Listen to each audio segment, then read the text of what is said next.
The Deceptive Dawn. August 7th, 1942. 6:13 a.m. Guadalcanal, Solomon Islands. The landing craft's ramp drops with a metallic clang, and the first wave of Marines splashes into waist-deep water, expecting hell. Private First Class Robert Leckie braces for machine gun fire, for the screaming chaos he's been warned about in every briefing since leaving Wellington. His rifle is held high above the surf, his heart hammers against his ribs. But there's nothing. Just the sound of boots sloshing through warm Pacific water, the rustle of palm fronds in the morning breeze. Somewhere inland, a bird calls out, sharp and alien, and utterly indifferent to the 11,000 American Marines wading ashore. The beaches are empty. 1st Marine Division Commander Major General Alexander Vandegrift watches from the deck of the USS Macaulay as his men disappear into the tree line without a single shot fired. He should feel relieved. Instead, a cold knot of unease settles in his stomach. Intelligence promised light resistance, maybe a few hundred Japanese laborers and a small garrison. This silence feels wrong. Too easy. Like walking into a room and sensing someone just left. By mid-morning, Marines are jogging through abandoned construction sites near an unfinished airstrip. They find half-eaten meals still warm on tables, cigarettes burning in ashtrays, equipment scattered as if the Japanese simply evaporated mid-task. One Marine kicks open a supply shed and finds it stacked floor to ceiling with beer, sake, and tinned crab. Another discovers a refrigeration unit still humming with electricity. Inside, cases of fresh fish and rice. It's a ghost town with the lights still on. Sergeant John Basilone's unit secures the airfield by noon, the prize objective of the entire operation. Henderson Field, they'll call it, after a Marine pilot killed at Midway. The runway is nearly complete, just needs finishing touches. Vandegrift's engineers estimate they can have it operational within days. The operation that was supposed to be America's first defensive action of the Pacific War is starting to look like a bloodless real estate acquisition. The Marines dig foxholes anyway. Old habits. 24 hours ago, they were mentally preparing for Tarawa-level carnage. Now they're setting up perimeter wire and cracking jokes about the Japanese running so fast they forgot their lunch. But in the jungle's deeper shadows, 2 miles inland, where the coastal plain gives way to razor-edged ridges and ravines choked with vegetation so thick sunlight dies before reaching the ground, something is watching. Lieutenant Colonel Kianao Ichiki stands motionless between 2 banyan trees, binoculars pressed to his eyes. He's been observing the American landing for 6 hours, counting units, noting positions. His 900 men are hidden in the jungle behind him, absolutely silent, waiting for his order. They are the advance element of the Imperial Japanese Army's 17th Army, elite troops, veterans of China, men who've been taught that surrender is worse than death, and that 1 Japanese soldier is worth 10 Americans. Ichiki lowers his binoculars. His orders from Rabaul are clear. Observe and harass until reinforcements arrive. But as he watches the Americans strolling through what should be fortified Japanese territory, something shifts in his calculation. These Americans look soft, disorganized. They're not even maintaining proper tactical spacing. Why wait for reinforcements when the enemy is already vulnerable?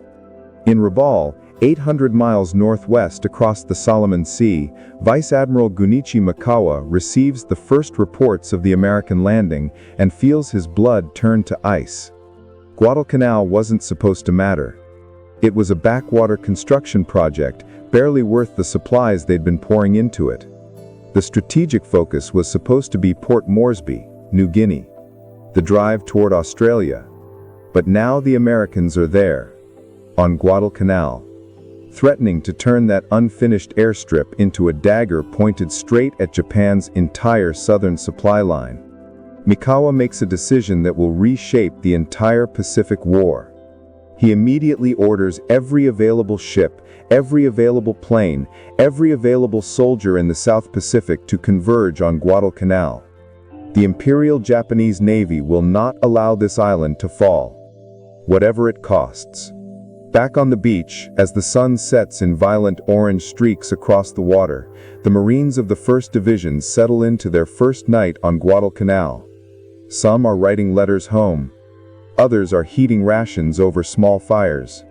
A few are already asleep in their foxholes, exhausted from the day's surprisingly easy work. Nobody notices the faint rumble on the northern horizon, the kind of low, distant thunder that could be a storm rolling in. But storms don't usually come from the direction of Rabaul, and storms don't carry 30,000 Japanese soldiers screaming for American blood. The Midnight Reckoning, August 9th, 1942, 1:43 a.m., Savo Sound. The first salvo tears the night apart. USS Astoria's forward turret explodes in a fountain of white-hot metal and screaming men before anyone on the bridge even realizes they're under attack.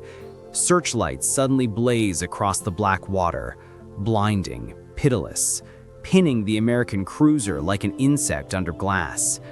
In the 3 seconds it takes for Captain William Greenman to shout battle stations, 4 more Japanese shells punch through Astoria's hull below the waterline. Vice Admiral Mikawa's strike force, 7 cruisers and 1 destroyer that slipped past the American picket line in complete darkness, is already among the Allied fleet like wolves in a sheep pen. On the beach at Guadalcanal, 12 miles away, Marines jolt awake to the sound of what they first mistake for a distant thunderstorm. Then the horizon lights up. Flash after flash, like a photographer's bulb going off in rapid sequence. Except each flash is a ship dying. Private Leckie crawls out of his foxhole and stares towards Savo Sound. He can see the tracers now, red and white lines arcing across the darkness, crisscrossing, multiplying. The sound reaches him seconds later, a continuous rolling boom that feels less like individual explosions and more like the sky itself tearing open. "Jesus Christ," someone whispers behind him. "They're getting slaughtered out there." USS Quincy tries to return fire, but her gun crews are shooting at searchlights, not ships. They can't see what's killing them. A long-lance torpedo, launched from 6,000 yards away with a precision American technology won't match for another 2 years, slams into her engineering spaces. The lights go out. Power dies. In the sudden darkness below decks, men are trapped in compartments rapidly filling with scalding steam and seawater, clawing at watertight doors that won't open because the men on the other side are already dead. Captain Samuel Moore stands on Quincy's bridgewing, watching his ship die around him. He's given the order to abandon ship, but he knows many of his men will never make it off. A Japanese shell decapitates the sailor standing 3 feet to his left. Moore doesn't flinch. He's already writing the letter to the widow in his head. 32 minutes after the first shot, it's over. 4 Allied heavy cruisers, Astoria, Quincy, Vincennes, and HMS Canberra, are sinking or dead in the water. Over 1,000 sailors are dead or dying. Admiral Mikawa's strike force, 7 cruisers and 1 destroyer that slipped past the American picket line in complete darkness, is already among the Allied fleet like wolves in a sheep pen. By dawn, August 9th, the reality of their situation crystallizes like frost forming on metal. The transport ships that were supposed to spend another day unloading supplies and equipment are already steaming away, terrified of another Japanese attack. Rear Admiral Richmond Kelly Turner, commander of the amphibious force, delivers the news to General Vandergrift personally, his voice tight with barely controlled anger. "I'm pulling out, now. Mikawa could come back with battleships, and I won't have any cruisers to stop him." Vandergrift feels the ground shift beneath him. His division is only partially unloaded. They have enough ammunition for maybe 4 days of sustained combat. Food for 37 days if rationed carefully. Medical supplies are critically short. The heavy construction equipment that needed to finish Henderson Field is still sitting in cargo holds steaming away toward the horizon.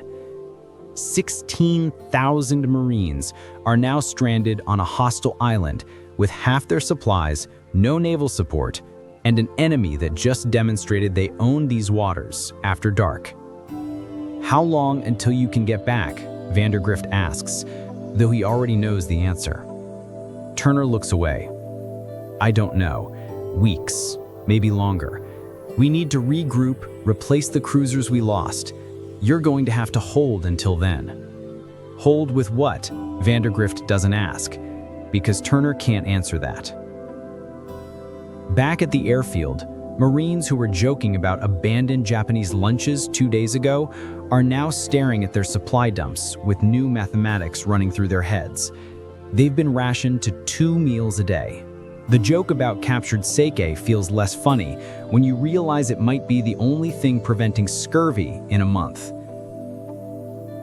Corporal Anthony Malinowski, an engineer, watches the transport ships disappear over the horizon and feels something he hasn't felt since training. Genuine fear. Not the sharp adrenaline fear of combat, the slow, grinding fear of being abandoned, of being forgotten. We're bait, he says to nobody in particular. They left us here as bait. He's not entirely wrong. In Washington, D.C., the Joint Chiefs of Staff are already referring to Guadalcanal as a calculated risk. The operation was thrown together hastily, a response to intelligence that the Japanese were building an airfield that could threaten the supply line to Australia. Nobody planned for this to become a major campaign. It was supposed to be a raid. Get in, wreck the airfield, get out. But now American Marines are dug in, and the Japanese are coming. And withdrawing would be a propaganda disaster that the United States, still reeling from Pearl Harbor, still losing ground everywhere in the Pacific, simply cannot afford. So the 1st Marine Division will stay. Whether they survive or not is secondary to what they represent. America's first offensive pushback, the symbolic line in the sand. On August 12th, the first Japanese reinforcement convoy is spotted approaching from the north. 1,900 men of Colonel Ichiki's detachment, loaded onto 6 fast destroyers, racing down what the Marines will soon bitterly nickname the Slot, the shipping channel through the Solomon Islands that delivers Japanese reinforcements under cover of darkness. Ichiki stands on the destroyer's deck, one hand gripping the rail, watching Guadalcanal's dark mass grow on the southern horizon. He has waited long enough. His orders have been updated. Land, locate the American positions, and attack immediately. Tokyo wants the airfield back within 72 hours. Ichiki smiles. 72 hours seems generous for defeating Americans. On Henderson Field, now partially operational thanks to round-the-clock work by Marine engineers using captured Japanese equipment, the 1st Squadron of Marine fighters touches down. 19 F-4F Wildcats in 12 SBD Dauntless dive bombers. They're calling it the Cactus Air Force after Guadalcanal's radio call sign. It's a pitiful force by any measure, but it's air power. And air power means the Marines aren't entirely blind anymore. Major John L. Smith, squadron commander, climbs out of his Wildcat and surveys Henderson Field's rough coral runway, the surrounding jungle, the exhausted Marines manning machine guns at the tree line. He's been briefed on the naval disaster at Savo Sound. He knows how precarious this all is. One of his pilots asks, "How long are we staying, sir?" Smith lights a cigarette and watches the sun sink toward the horizon, turning the sky the color of a fresh bruise. Somewhere out there in the gathering darkness, Japanese destroyers are racing toward them. As long as there's fuel and ammunition, or until they kill us all. He doesn't mention the third option, that their own navy might never come back.